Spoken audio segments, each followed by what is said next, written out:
Баршаңызға сәлем, қайырлы күн болсын, құрметті көрермен, каналыма қош келдіңіз. Бүгін сіздерге өзімнің ең жақсы көретін пирогтарымның бірі пахлава пирогының рецептімен бөлісетін боламын. Пахлава пирогының оригинал рецептін описание бөліміне толықтай жазып кететін боламын. Ең алдымен жұмыртқаларымызды ақ уысы мен сары уысын ажыратып алып, сары уысын бір кесемізге салып, үстінен 20% қаймағымызды қосып, шанышқының көмегімен жақсылап сұйық масса шыққанша толықтай араластырамыз. Алдын ала електен өткізілген ұнымыздың үстіне мерзімі өтпеген қопсытқышымызды қосып, таза қолымызбен ұн мен қопсытқышты араластырамыз. Оның үстіне бөлме температурасында тұрған жоғары пайыздық сары майымызды қосып, жақсылап ұн мен сары май біріккенше араластыратын боламыз. Оның үстіне алдын ала дайындалған қаймақ пен жұмыртқаның сары уызы араласқан сұйық массамызды қосып, қолға жабыспайтындай қамыр илейтін боламыз. Илеп болғаннан кейін қамырымызды тоңазытқышқа 30 минутқа демалдырып қоямыз. Салмасын дайындайтын боламыз. Ол үшін пакетімізге жаңғақтарымызды салып, үстінен оқтаумен жаңғақтар майдаланғанша еземіз. Ендігі кезекте жұмыртқаның ақ уысын шұңқырлау ыдысымызға салып, миксердің баяу қозғалысынан бастап араластырамыз. Көбігі шыға бастағаннан кейін үстіне қантымызды қосып, массамыз қою болғанша жақсылап миксердің көмегімен араластырамыз.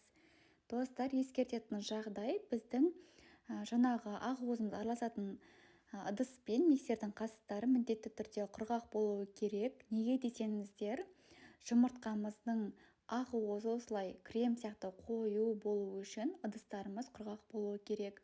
Мінекей, біздің массамыз толықтай қою болды. Енді осы массамызды езілген жаңғақтарымызбен бірге лопатканың немесе қасықтың көмегімен толықтай араластырып шығамыз. Жаңғағымыз бен жұмыртқаның ақ уызы толықтай араласуы керек, сонда ғана біздің пирогымыз өте дәмді болып шығады. Салмасын дайындайым дегенше қамырымыз тоңазытқышта демалып болды. Осы демалған қамырларымызды 3 бөлікке бөліп қоямыз. Бөлінген қамырларды 2 қолдың көмегімен дөңгелекше етіп зуала дайындаймыз. Зуаланы әрбір қазақтың келіншегі біледі деп ойлаймын. Осы зуаланған қамырларды 5-10 минутқа демалдырып, кейіннен оқтаудың көмегімен доп-домалақ етіп жайып шығамыз. Достар, ескертетін жағдай, қамырды жаю барысында қатты қалың қылыпта не қатты жұқа қылыпта жібермеңіздер. Жұқа қылған жағдайда пирогымыз пісу барысында астыңғы және де үстіңгі бөліктері күйіп кетуі мүмкін. Немесе қалың қылған жағдайда пирогтарымыз ойдағыдай шықпай, ортасы піспей қалады. Сондықтан да орташа деңгейде жайыңыздар дегім келеді. Пирогтарымыздың қамырын жайып бастаған кезде печкамызды жаймендеп қыздыра береміз. Мінекей, қамырдың астыңғы бөлігін жайып шықтым. Енді салмасын теңдей 2 бөлікке бөлеміз де, бөлінген бір бөлігін осы қамырымыздың үстіне лопатканың көмегімен теп-тегіс етіп жаямыз. Достар, салмасы бұл ең маңызды бөлігі деп айтқым келеді. Сондықтан да міндетті түрде салмасы теп-тегіс болуы керек. Өйткені піскен кезде пирогымыздың формасын бұзады. Яғни бір жерінде салмасы көп болып кетсе, бір жерінде аз болып қалады. Піскен кезде де бір жері томпиып, бір жері пәс болып қалады. Мінекей, екінші қамырды да жайып қойып, үстіне салмасын орналастырдық. Енді соңғы этаптардың бірі ол үшінші қамыр, яғни пирогымыздың ең үстіңгі бөлігі. Мұны да оқтаумен доп-домалақ етіп жайып, пирогымызға орналастырамыз. Ендігі кезекте пирогтың шеттерін бір қолымыздың көмегімен айналдыра отыра әдемілеп өріп шығамыз. Өру бұл пирогтың ең маңызды бөлігі. Неге десеңіздер, пирогтың әдем болып шығуы тікелей осы өруге байланысты. Негізінде өру айтарлықтай қиын емес. Видеоны баяу қозғалыста қарасаңыздар, үйреніп аласыздар деген ойдамын.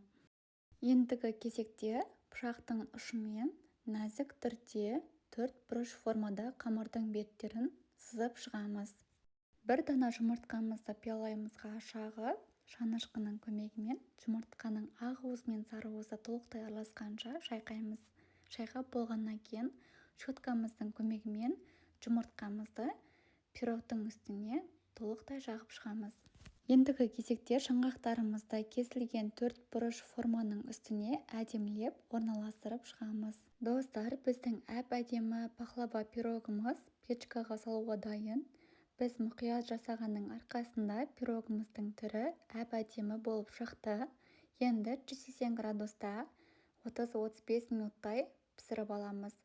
Пісуге жақын қалған кезде сироп дайындайтын боламыз. Ол үшін бізге 4 ас қасық бал және де жарты пиала су, 2 ас қасық қант қажет болады. Осыларды қайнатып, пирогымыз пісуге жақын қалған кезде дайын болған сиропымызды үстіне құямыз. Сиропты құйып болғаннан кейін пирогымызды печкада тағы да 5 минут пісіріп аламыз. Осымен біздің тәп-тәтті, керемет пахлава пирогымыз дайын болды.